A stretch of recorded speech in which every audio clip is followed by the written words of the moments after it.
तब इच्छा करे न संवार,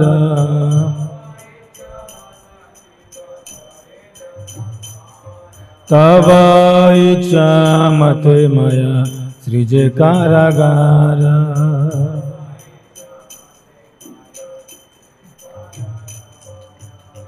तब इच्छा मते जीवे जन्म मरण,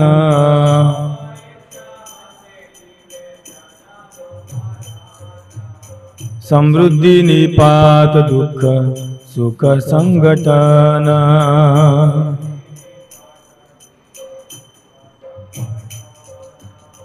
मीचे माया बद्ध जीव आशा पाश पीरे,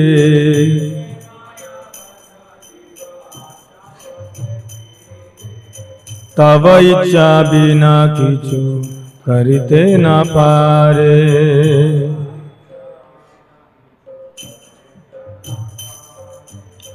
तुमी त रक्षक पालक हमारा,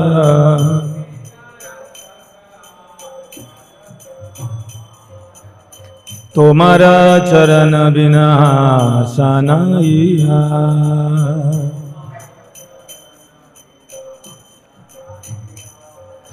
निज बल चेष्टा प्रति भरोसा चढ़िया,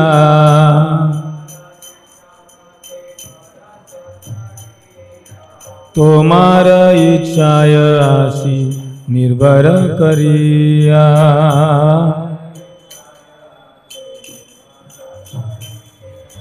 भक्ति विनोदति दीना किंचना,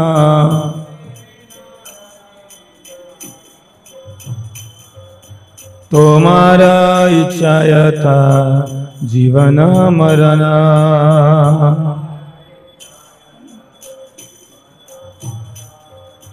तुमी सर्वेश्वर स्व ब्रजेंद्र कुमार,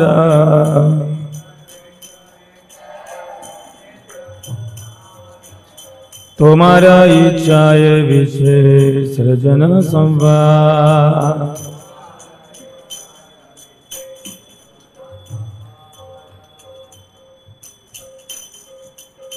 जय राधा माधव, जय राधा राधा माधव कुंज बिहारी। जय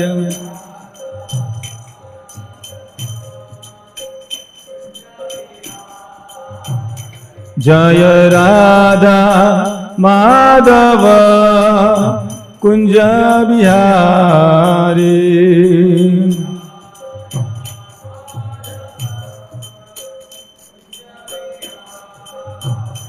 जय गोपी जन वल्लभ, जय गिरिवरधारी।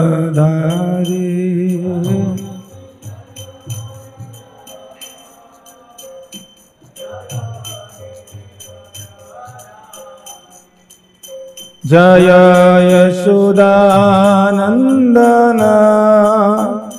जय ब्रजजन रंजन।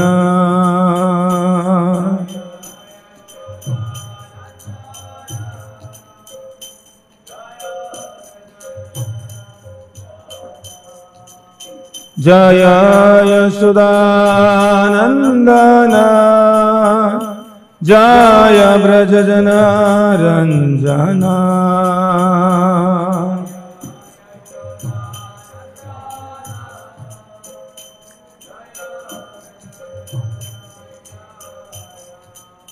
यमुना तीर वनचारी,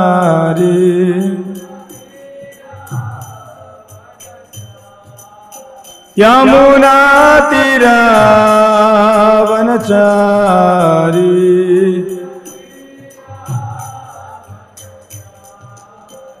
जय राधा माधव कुंज बिहारी।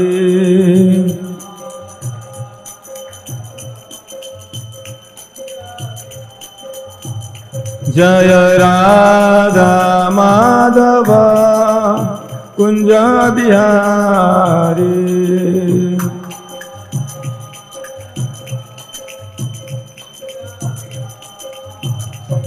हरे कृष्णा कृष्णा कृष्णा हरे हरे, हरे राम राम राम हरे हरे।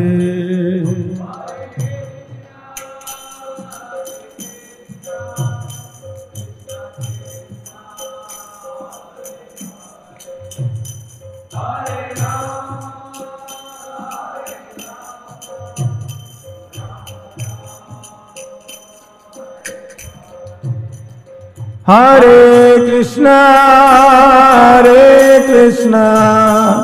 कृष्णा कृष्णा हरे हरे, हरे राम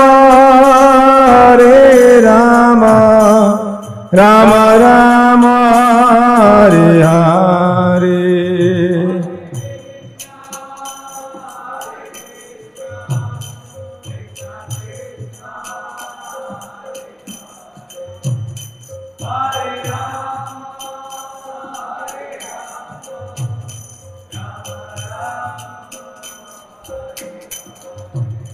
हरे कृष्णा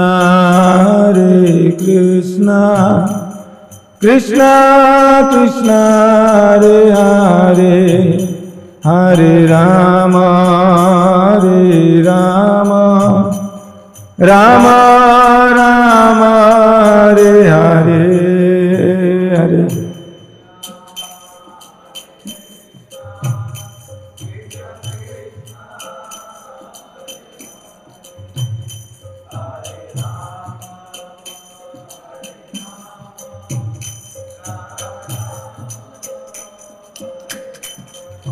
हरे कृष्णा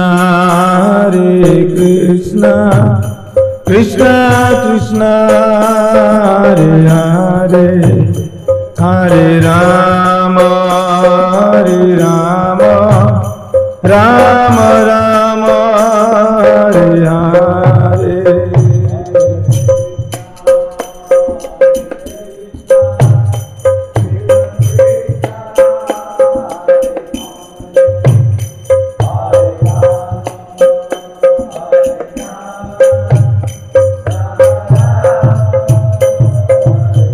हरे कृष्णा कृष्णा कृष्णा हरे हरे, हरे राम राम राम हरे हरे।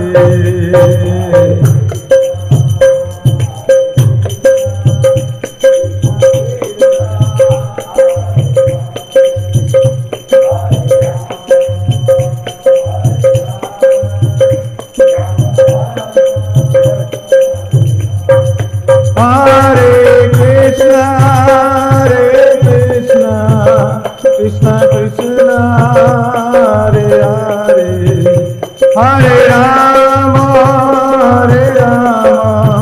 राम राम हरे हरे।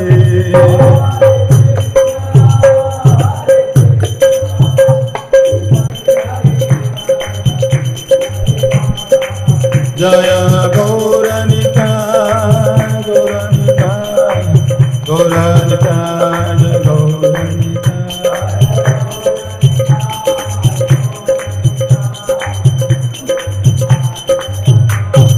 जय प्रभुपाद जय प्रभुपाद।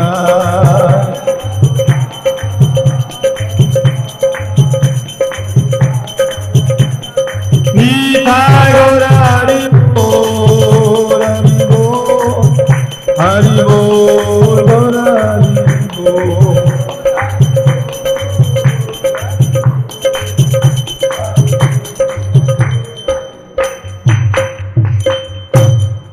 श्रीपाद परमहंस परिव्राजक आचार्य श्री श्रीमद् भक्तिवेदांत स्वामी श्री प्रभुपाद महाराज की जय।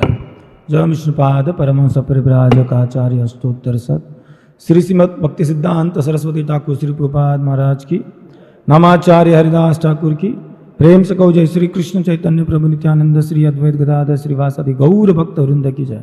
गंगा मैया यमुना मैया की जय। तुलसी देवी भक्ति देवी की जय। वृंदावन मायापुर धाम की जय। श्री क्षेत्र जगन्नाथपुरी धाम की जय। समवेत गौर भक्त वृंद की जय। समवेत गौर भक्त वृंद की जय। गुरु गौरांग की जय। ओम नमो भगवते वासुदेवाय। ओम नमो भगवते वासुदेवाय। ओम नमो भगवते वासुदेवाय।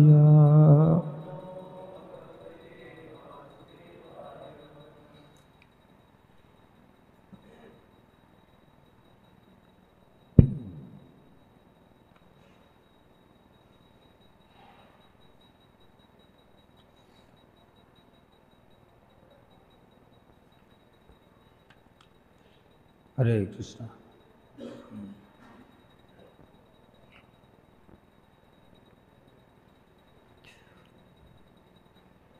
हम 71 श्लोक 63 to 71, तो हम 71 को दोहराएंगे। तब तक हम लोग एक शुरुआत के कुछ श्लोक को कहते हैं।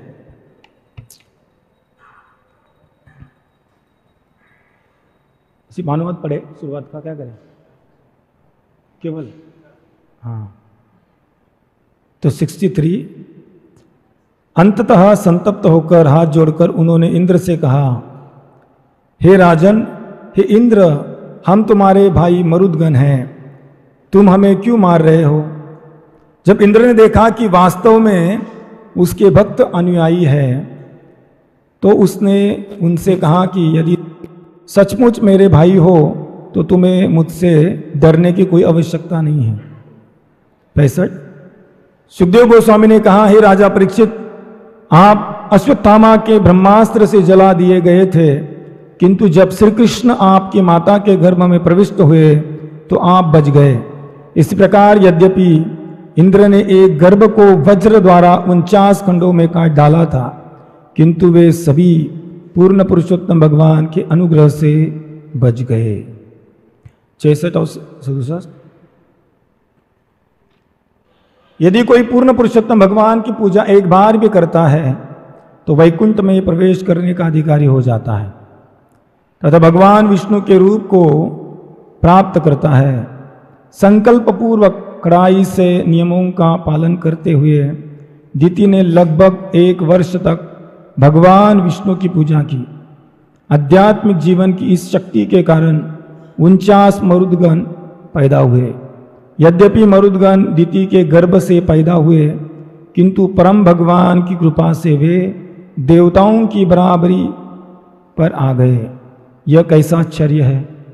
68, पूर्ण पुरुषोत्तम भगवान की पूजा करने से दिति पूर्णतया शुद्ध हो गई थी।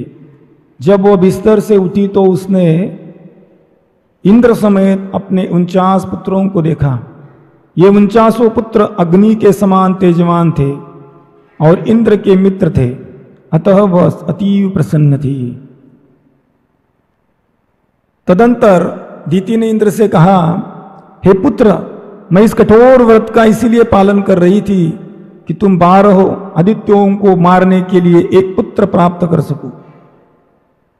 70, मैंने केवल एक पुत्र के लिए प्रार्थना की थी, किंतु मैं देखती हूं कि ये तो 49 है। यह किस तरह संभव हो सका?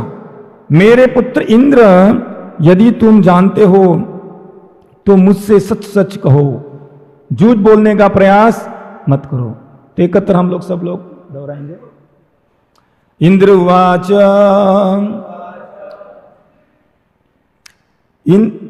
अंबते अहम व्यवसितम उपधार्य अगत अंतिकम लब्धांतर अच्छिदम गर्भमार्त बुद्धि न धर्मदृक्। इंद्र उवाच अम्ब गर्भमर्त बुद्धि न धर्मद्री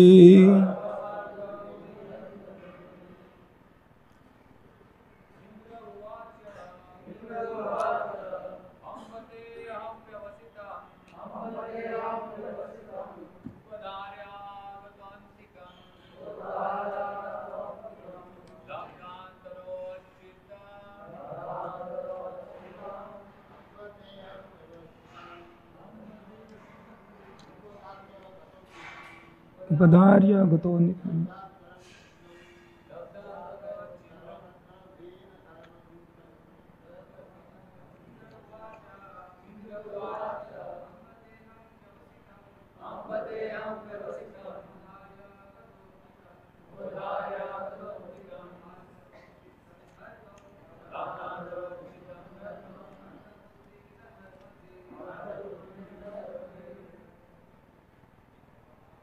माताओं से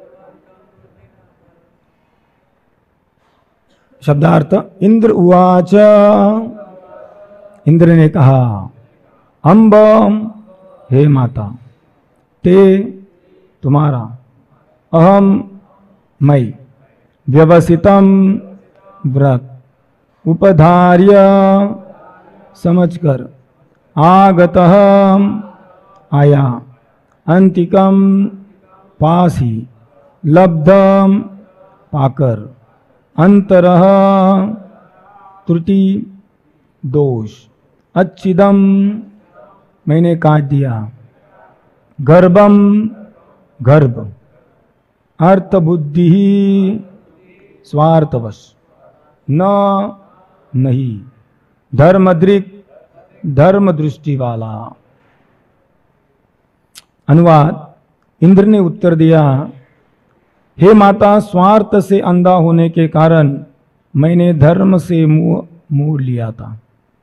जब मुझे ज्ञात हुआ कि आप आध्यात्मिक जीवन का महान व्रत धारण कर रही है, तो मैं उसमें कोई त्रुटि निकालना चाहता था। जब मुझे त्रुटि मिल गई तो मैं आपके गर्भ में प्रविष्ट हो गया और मैंने गर्भ को खंड खंड कर दिया। तात्पर्य, जब इंद्र की मौसी दीति ने बिना हिचक के इंद्र को अपना मंतव्य का सुनाया तो इंद्र ने अपना मंतव्य बताया। इस प्रकार दोनों परस्पर शत्रु न रहकर एक दूसरे से सत्य बोलने लगे। विष्णु की संगति के प्रभाव से ही ऐसा होता है। श्रीमद् भागवतम 5वां स्कंद 18वां अध्याय 12वां श्लोक में कहा गया है, यस्यास्ति भक्ति भगवती अकिंचनः सर्वे गुणैस्तत्र समासते सुरः। यदि किसी में भक्ति की प्रवृत्ति जागृत होती है और वह परमेश्वर की पूजा करके शुद्ध बन जाता है तो उसके शरीर में निश्चय ही समस्त श्रेष्ठ गुण प्रकट होते हैं। विष्णु की पूजा के स्पर्श से दीति तथा इंद्र दोनों शुद्ध हो गए। हरे कृष्ण। ज्ञानतिमिरन्दस्य ज्ञानाञ्जनशलाकया चक्षुरुन्मिलितमेन तस्मै श्रीगुरुवे नमः। नमो विष्णुपदाय कृष्णपृष्ठाय भूतले श्रीमते भक्तिवेदांत स्वामीति नाम्ने। नमस्ते सरस्वते देवे गौरवाणी प्रचारिणे निर्विशेष शून्यवादी पाश्चात्य देशधारिणे। हे कृष्ण करुणा सिंधु दीनबंधु जगतपते गोपेश गोपिका कांत राधा कांत नमस्तुते। तप्त कांचन गौरांगी राधे वृंदावनेश्वरी वृषभानुसुते देवी प्रणमामि हरिप्रिये। वाञ्छा कल्पतरुभ्यश्च कृपा सिन्धुभ्येव च पतितानां पावनेभ्यो वैष्णवेभ्यो नमो नमः। जय श्री कृष्ण चैतन्य प्रभु नित्यानंद श्री अद्वैत गदाधर श्रीवासादि गौर भक्तवृंद। हरे कृष्णा कृष्णा कृष्णा हरे हरे, हरे राम राम राम हरे हरे। हरे कृष्ण।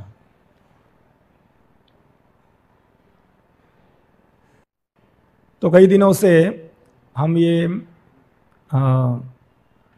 अध्याय पढ़ रहे हैं, राजा इंद्र का वध करने के लिए दीति का व्रत। तो एक प्रकार से दोनों भी आपस में क्या कर रहे थे, वैर, इसका कारण था मत्सरता। तो हम देखते हैं इस संसार में मत्सरता का प्रभाव इतना क्यों है कि हर एक व्यक्ति का अलग अलग स्वार्थ इच्छा है। आध्यात्मिक जगत और भौतिक जगत में अंतर एक ही है कि आध्यात्मिक जगत में सारे जो वहाँ के रेसिडेंट हैं तो वो केवल भगवान कृष्ण की इच्छा से ही कार्य करते हैं। भौतिक जगत में भी कृष्ण की इच्छा ही चलती है, क्योंकि हम लोग बहुत बार सोचते हैं, सुनते भी आए बचपन से कि एक पत्ता, पेड़ का पत्ता भी अगर हिलना है तो भगवान की इच्छा के बिना हिलता नहीं है कि नहीं। क्योंकि भौतिक जगत में ऐसा दिखाई पड़ता है कि जीवात्मा की इच्छा के अनुरूप होता है, पर जब तक भगवान उसकी इच्छाओं को सैंक्शन नहीं करते तब तक वो भी परिपूर्णता उसमें नहीं आती है। तो अल्टीमेटली जीवात्मा की इच्छा भी भगवान की इच्छा के एक प्रकार से अधीनस्थ होती है। जहाँ भी हम देखते हैं ये मत्सरता आने का मेन कारण है, जहाँ हमारे अलग अलग स्वार्थ इच्छा में भिन्नता होने के कारण, है कि नहीं। हमारे बहुत सारे असंख्य इच्छा है। जब भी भगवान को हम लोग छोड़ के भगवान भौतिक धाम में, भौतिक जगत में आते हैं तो नॉर्मली हर एक व्यक्ति अलग अलग भोग इच्छाओं के अनुसार अलग अलग इच्छाओं को क्या करता है, प्रकट करता रहता है। तो इंद्र की अलग इच्छा, दीति की अलग इच्छा, तो इसके कारण दोनों के बीच में जो मत्सरता है, वो मत्सरता के कारणवश इंद्र भी दीति भी चाहती थी कि इंद्र को मारने के लिए एक पुत्र प्राप्ति हो, और इंद्र भी चाहता था कि जो मेरे लिए मारने के लिए जो दीति पुत्र को उत्पन्न करना चाहती है, तो आउट ऑफ सेल्फ प्रिजर्वेशन हर एक व्यक्ति स्वयं की रक्षा करने के लिए कुछ हद तक कार्य कर सकता है। ये भी भौतिक जगत में एक नैतिकता के अनुसार, पर आध्यात्मिक प्लेटफॉर्म पे अलग कार्य होता है। पर यहाँ देखा जाता है कि इंद्र ने इतना घृणित कार्य किया कि जैसे हम लोग सुनते आए हैं कि अलग अलग मनु संहिता जैसे शास्त्रों में गर्भपात वगैरह ये बड़ा ही घृणित माना जाता है। तो इंद्र यहाँ कहता भी है कि मेरी स्वार्थ इच्छा के कारण मैंने ऐसा कृत्य किया जो कि धर्म के अनुसार नहीं था। सो फिर भी हम देखते हैं कि अलग अलग श्लोकों में कि यहाँ स्वयं दीति अपनी गलती को इंद्र के सामने प्रकट करती है कि क्या कि मैं ऐसे पुत्र का चाहती हूँ कि जो कि आपको मारने वाला हो। पर समोदर वो दीति भगवत भक्ति करने के कारणवश उसके हृदय में जो पवित्रता जागृत हो गई भक्ति करने के कारण, भगवान की भक्ति करने का ये परिणाम है। कोई भी इच्छा से अगर व्यक्ति भगवान की भक्ति करने का लगता है तो नेचुरली वो क्या हो जाता है, शुद्ध हो जाता है। अकाम हो सर्व काम हो, कोई भी कामना हो, भले भौतिक कामना क्यों ना हो या आध्यात्मिक कामना। आध्यात्मिक कामना तो अच्छी है, पर अगर भौतिक कामना से भी अगर वो भगवान की शरणागति होता है, लेता है, तो भौतिक कामना धीरे धीरे भगवान क्या करते हैं, उसको शुद्ध कर देते हैं। वैसे देवी देवताओं की अगर हम लोग भौतिक कामना के अनुसार उनकी पूजा अर्चना करते हैं तो भौतिक इच्छा जाती नहीं है, पर भगवान की भक्ति करने से वो आसानी से चली जाती है। तो यहाँ हम देखते हैं इंद्र ने जिस तरह से ये कार्य किया है, इंद्र पूर्व भी जब प्रहलाद महाराज कयादु के गर्भ में थे उस समय में भी प्रहलाद महाराज, उस समय उनका तो वैसा नाम नहीं था, पर गर्भ में उस गर्भ शिशु को मारने के लिए उसने क्या किया, कयादु का अपहरण करके वो लेके जा रहा था। श्री श्री राधा कुंज बिहारी भगवान की गौरता की जय। तो उस समय भी क्या होता है कि नारद मुनि तो वहाँ भगवान की इच्छा से वहाँ प्रकट हो जाते हैं, और नारद मुनि उनको कहते हैं कि ये कयादु के गर्भ में जन्मे वाला जो पुत्र है वो सामान्य व्यक्ति नहीं है, बल्कि भगवान का महाभागवत भक्त है, और उसको अगर आप चाहते हो तो भी मार नहीं सकते हो। भगवान कहते भी न मे भक्त प्रणश्यति, मेरा भक्त कभी भी उसका नाश नहीं हो सकता है। तो नारद मुनि ने जब कहा कि ये भगवान का महान भक्त है और उसको आप चाहते हुए भी मार नहीं सकते, तो इंद्र नारद मुनि के इस वचनों को ग्रहण करता है और उस कयादु को परिक्रमा करते हुए वहाँ से चला जाता है। तो यहाँ भी देखा तो जाता है कि इंद्र मारने के लिए दीति के पुत्र को मारने के लिए आता है, पर दीति के भक्ति के प्रभाव से उल्टा हो जाता है ना। एक पुत्र को मारने जाता है पर वहाँ कितने पुत्र हो जाते हैं? 49, है ना। तो यहाँ पूछा भी जाता है कि ऐसा हुआ कैसे। मैंने केवल एक पुत्र के लिए प्रार्थना की थी, दीति कहती है, किंतु मैं देखती हूं कि ये तो 49 है, ये किस तरह संभव हो सका? मेरे पुत्र इंद्र, यदि तुम जानते हो तो मुझसे सच सच कहो, झूठ बोलने का प्रयास मत करना। तो ये दीति को भी समझ में नहीं आया कि ऐसा हुआ कैसे। पर आगे के श्लोक में स्वयं कहा जाता है कि जो दीति ने 1 साल तक व्रत किया था, उस व्रत के प्रभाव से भगवान ने एक पुत्र के जगह पर 49 पुत्र उसको प्रदान किए। सो जो एनवी, जो मत्सरता दोनों के हृदय में थी, वो दोनों भी भगवत इच्छा के या भगवान के कृपावश क्या हो जाती है? बदल जाती है। और दोनों भी देखते हैं कि जब दीति देखती है कि मरुदगण इंद्र के साथ मित्रता के भाव से व्यवहार कर रहे हैं, तो वो भी खुश हो जाती है। तो आपको से खुशी ना कि केवल इंद्र को देखने के कारण हुई, ये खुशी किसके कारण हुई? क्योंकि जो शुद्ध भक्ति का आचरण दीति ने पालन किया था, उस भक्ति के प्रभाव से उसके हृदय में संतुष्टता प्राप्त हुई। भक्ति का अगर सबसे बड़ा फल क्या है? हृदय की संतुष्टता। बहुत बार हम दिखाई पड़ता है कि संसार में इतना कुछ होने के बावजूद भी व्यक्ति संतुष्ट नहीं होता है, और पाने की बहुत बार इच्छा करता रहता है और सदैव उद्विग्न रहता है। इतना कुछ होने के बावजूद भी उद्विग्न होता है, संतुष्टता का अनुभव नहीं होता है। पर जैसा जैसा व्यक्ति भक्ति में प्रगति करता है, भक्ति के प्रभाव से व्यक्ति संतुष्टता का अनुभव करता है हर क्षण क्षण। तो यही कारण रहा दीति का कि उसके हृदय में संतुष्टता इंद्र को इस तरह से देखने के कारण आ गई। उसका रीजन था उसने जो की हुई भक्ति का प्रभाव। सो नॉर्मली तमोगुण, भौतिक जगत में रजोगुण और तमोगुण का बड़ा प्रभाव रहता है। रजोगुण प्रभाव और तमोगुण के प्रभाव से व्यक्ति को क्या करना चाहिए, मेरी संतुष्टता के लिए मेरे लिए क्या अच्छा है या बुरा है, ये समझ में भी नहीं आता है कि नहीं। रजोगुण तमोगुण में नॉर्मली व्यक्ति इसी तरह से कार्य करता है जो कि उसके खुद के भलाई के लिए नहीं होता है। तो संभवतः दोनों ने भी ऐसा निर्णय लिया जो कि उनके खुद के भलाई के लिए नहीं था, पर केवल भगवत भक्ति के प्रभाव से वो इस तरह से बदल जाता है कि दोनों भी संतुष्ट हो जाते हैं, इंद्र भी और दीति भी, है ना। तो यहां तात्पर्य में प्रभा जी कहते भी हैं कि यस्यस्ति भक्ति भगवती अंकिंचना सर्वे गुणस्तत्र समासते सुरहा। जब किसी में भक्ति की जागृति होती है तो वो परमेश्वर की पूजा करके शुद्ध बन जाता है, तो उसके शरीर में निश्चय समस्त श्रेष्ठ गुण प्रकट होते हैं। विष्णु की पूजा के स्पर्श से दीति तथा इंद्र दोनों शुद्ध हो गए। तो यहां दिखाई पड़ता है कि दीति के ये जो गुण हैं, ना कि ओनली दीति में, बल्कि दीति के जो पुत्र हैं 49 मरुदगण, उनमें भी देवताओं के गुण प्रकट हो गए। आप देख सकते हैं कि भक्ति की कितनी प्रभाव है। दीति में ही नहीं, दीति के सारे मत्सर, सारे जो बहुत सारे दोष थे उसके हृदय से चले जाते हैं और वो मत्सर रहित होकर अपनी गलती को इंद्र के सामने रखती है।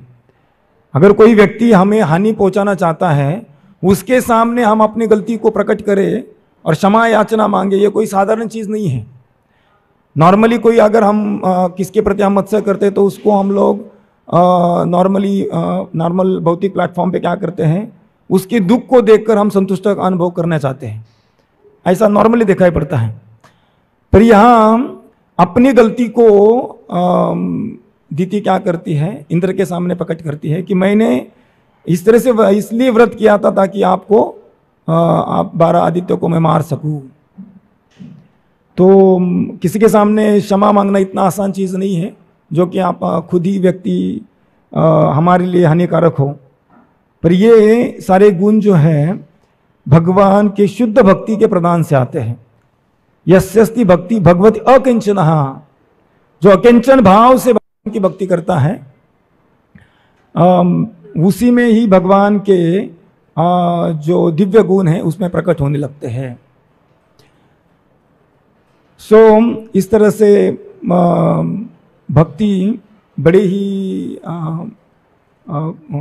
शुद्ध प्लेटफॉर्म पर अगर कोई करता है, ऑफकोर्स अगर मिश्र भक्ति हो तो ये दिव्य गुण प्रकट नहीं होते हैं। यहाँ जो वर्ष बताया जाता है, विश्वनाथ चक्रवर्ती ठाकुर अपने तात्पर्य में बताते हैं कि ये भगवती अकिंचना मतलब शुद्ध भक्ति। अगर कोई व्यक्ति मिश्र भक्ति करता है, रजोगुण तमोगुण से प्रभावित होकर थोड़ा बहुत भक्ति करने का प्रयास करता है, तो उस भक्ति के प्रभाव से ये दिव्य गुण प्रकट नहीं होंगे। कब होंगे?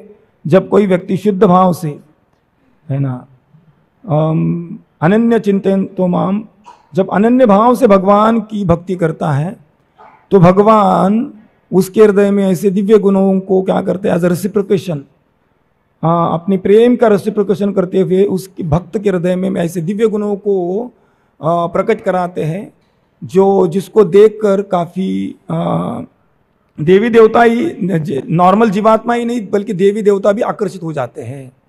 और ऐसे भक्त देवी देवताओं के लिए भी पूजनीय होते हैं। एज रेसिप्रोकेशन भगवान के द्वारा ये उस भक्त के प्रति एक आदान प्रदान के रूप में ये सारे दिव्य गुण प्रकट होते हैं। तो यहाँ इस तरह से दीति के और उसके बच्चे के हृदय में भी ऐसे दिव्य गुण प्रकट हो जाते हैं। तो यहाँ इंद्र का इतना प्रयास होने के बावजूद भी इंद्र मरुदगणों को मार नहीं सका, तो इसका रीज़न है इंद्र की इच्छा। जो हमने अभी गा रहे थे गीत, उसमें भी भक्तिविनोद ठाकुर कहते हैं, तुम्ही सर्वेश्वर ईश्वर ब्रजेंद्र कुमार, तुम्हारा इच्छाएं विश्व सृजन संवार। भगवान की इच्छा से विश्व का निर्मिति होता है, पालन पोषण होता है और संवार भी होता है। उनकी इच्छा से ब्रह्मा भी कार्य करते हैं, विष्णु भी पालन करते हैं, शिवजी संवार करते हैं, और माया इस कारागार में अन्य जीवात्माओं करती है। एक प्रकार से उनके कर्म के अनुसार उनको दुख या सुख को प्रदान करती है। उनके इच्छा से जन्म मरण होता है, कोई सुख को अनुभव करता है, कोई दुख को अनुभव करता है। और जो जीव माया में आकर अलग अलग आशाओं को भले धारण करता है प्राप्त करने के लिए, पर भगवान की इच्छा के बिना वो पूर्ति होती नहीं है। तो इस तरह से तुमित रक्षक भगवान कैसे हैं? भगवान रक्षक है सब जीवात्माओं के। ऐसा बोला जाता है, मारे कृष्ण राखे कौन, राखे कृष्ण मारे कौन। अगर भगवान किसी को मारना चाहते हैं तो कोई उसको जिंदा नहीं रख सकता। अगर किसको जिंदा रखना चाहते तो उसको कोई मार सकता है। ये भगवान की इच्छा से होता है। तो इस तरह से भगवान की इच्छा थी कि दीति के पुत्र को इंद्र के द्वारा या इंद्र उसको वध ना कर सके, है ना। तो भगवान की इच्छा से यही नहीं बल्कि एक उदाहरण देते हुए सुखदेव गोस्वामी कहते भी यहाँ कि हे राजा परीक्षित, आप भी अश्वत्थामा के ब्रह्मास्त्र से जला दिए गए थे, किंतु जब श्री कृष्ण आपकी माता के घर में प्रवेश हुए तो आप बच गए। इस प्रकार यद्यपि इंद्र ने एक गर्भ को वज्र द्वारा 49 खंडों में काट डाला था, किंतु वे सभी पूर्ण पुरुषोत्तम भगवान के अनुग्रह से बच गए। तो हम देखते हैं महाभारत के स्टोरी में जब अश्वत्थामा को पता चला कि दुष्टदुम्न के द्वारा उसके पिता द्रोणाचार्य का वध हो चुका है, तो एक प्रकार से बदले की भावना से उसने क्या किया, दुर्योधन से ये अनुमति मांगी कि मैं रात में कर पांडवों का क्या करूं, उनके कैंप में जाकर वध करूं। तो समोदर वध करने के लिए तो उस कैंप में जाता है, पर वहाँ पांडवों के जगह पर पांडवों के पुत्र को मारता है। इस तरह से जब अर्जुन को पता चलता है तो अर्जुन अश्वत्थामा के पीछे उसको पकड़ने के लिए, दंडित करने के लिए जब भागता है तो अश्वत्थामा डर के मारे ब्रह्मास्त्र को छोड़ता है। और यहाँ अर्जुन ने भी पशुपत अस्त्र, ये दोनों जब छोड़े जाते हैं तो साधु संतों ने कहा कि अभी विश्व का अंत आने वाला है, ये दोनों भी अस्त्र बड़े पावरफुल है, ब्रह्मास्त्र कोई साधारण अस्त्र नहीं है, उसके प्रभाव से सारा जगत भस्म हो सकता है। ये उन्होंने दोनों को भी आदेश दिया कि आप क्या करो, आप उसको वापस ले लो। अभी अर्जुन के पास ये ज्ञान था कि वो अस्त्र अगर छोड़ा भी जाए उसको वापस भी कैसा लिया जाए, पर ब्रह्मास्त्र को छोड़ने का जानता था अश्वत्थामा, पर वापस लेने के लिए जानता नहीं था। तो उसने क्या किया, उसको एक अनुमति दी गई कि आप कम से कम एक सिंगल टारगेट लेकर उसके ऊपर अगर आप आघात करोगे तो फिर ब्रह्मास्त्र का असर केवल उसी व्यक्ति या उसी स्थान पर होगा, बाकी कहीं होगा नहीं। सो अश्वत्थामा, उसके हृदय में और भी द्वेष था, तो उस द्वेष के अगर उसने क्या किया, जो अंतिम पांडवों का जो अंश था वो उत्तरा के गर्भ में था, है ना। तो अभिमन्यु का पुत्र, जो अभिमन्यु का भी वध महाभारत के युद्ध में छल के द्वारा ही किया गया था, तो इस तरह से उस पुत्र को मारने के लिए अश्वत्थामा ने क्या किया, वो ब्रह्मास्त्र उत्तरा के गर्भ के ऊपर डालने के लिए प्रयास किया, जिसके गर्भ में परीक्षित महाराज थे, उत्तरा के गर्भ में। सो जब ब्रह्मास्त्र के प्रभाव से एक्चुअली वो परीक्षित महाराज का वहाँ डेथ होती है, या वो प्राणों को त्यागना पड़ता है, पर भगवान को पता था कि अगर परीक्षित महाराज जैसे पांडवों के जो अंश है वो अगर नहीं रहेगा तो आगे कृष्ण भावना को स्थापित करने के लिए ऐसा पुण्यवान राजा नहीं मिलेगा। परीक्षित महाराज तो इस तरह से परीक्षित महाराज को बचाने के लिए और अपने भक्त, एक प्रकार से रक्षा की उनकी जो वंश परंपरा है उसका रक्षण करने का कार्य स्वयं भगवान करते हैं। और इस भगवान उत्तरा के गर्भ में प्रविष्ट होकर सुदर्शन चक्र के मदद से अंदर जब प्रविष्ट हो जाते हैं तो वहाँ परीक्षित महाराज को पुनः जीवित करते हैं, है ना।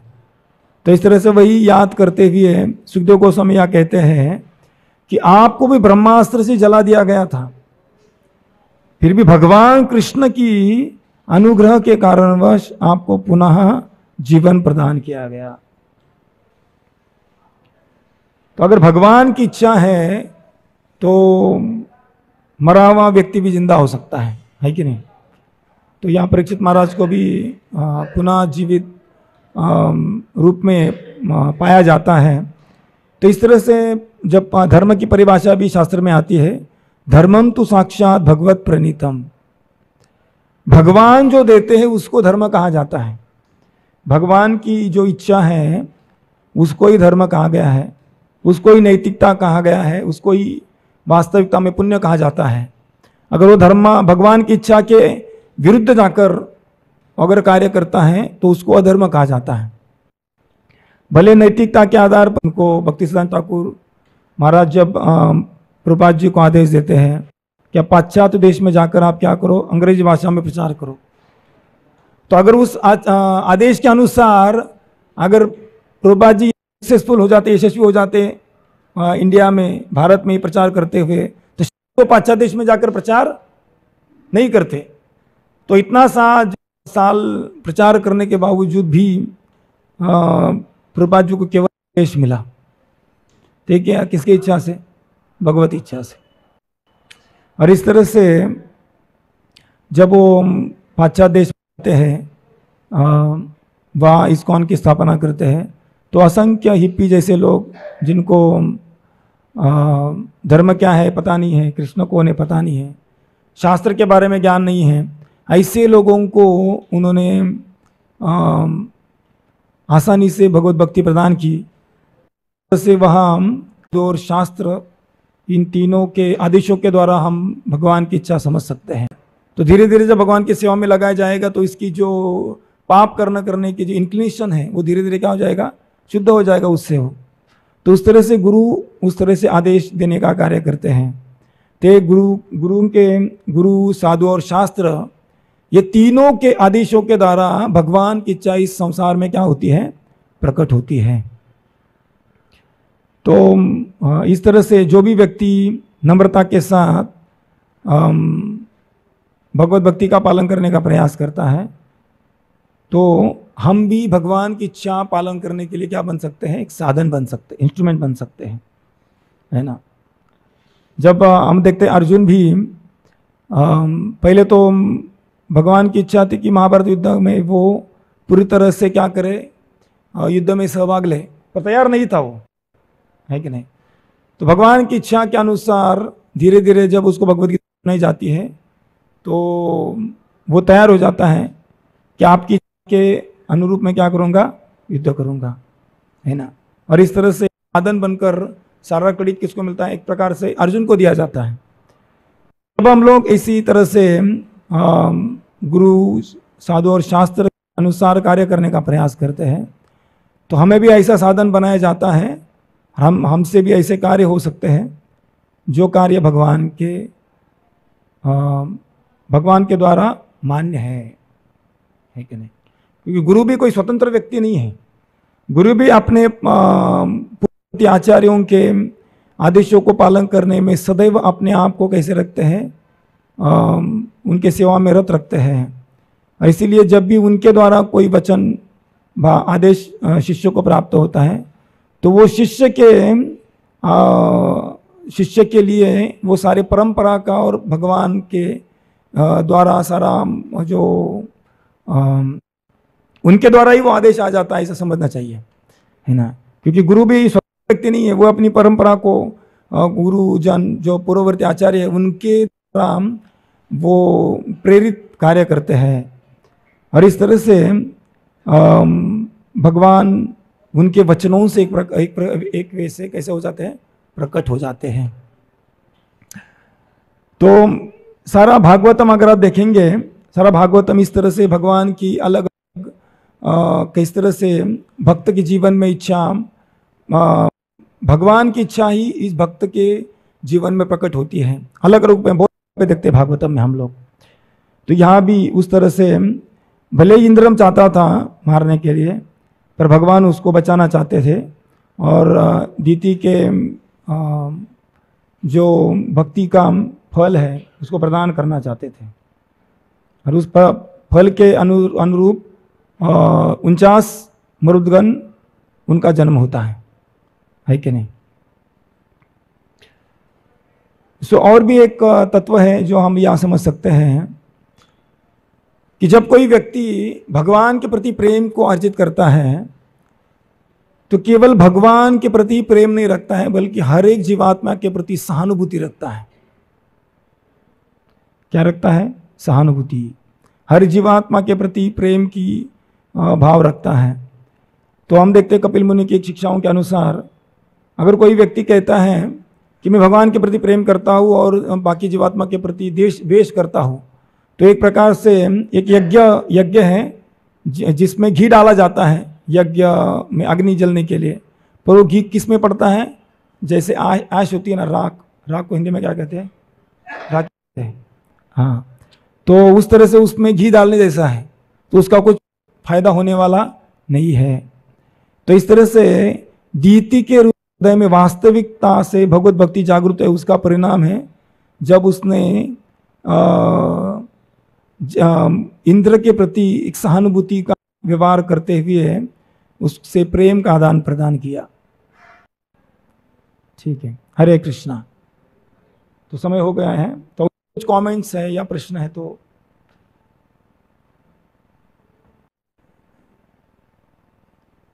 अगर कुछ कमेंट नहीं है तो हम लोग रुकते हैं। ग्रंथराज श्रीमद् भागवतम की, श्रील प्रभुपाद की जय। कृष्ण।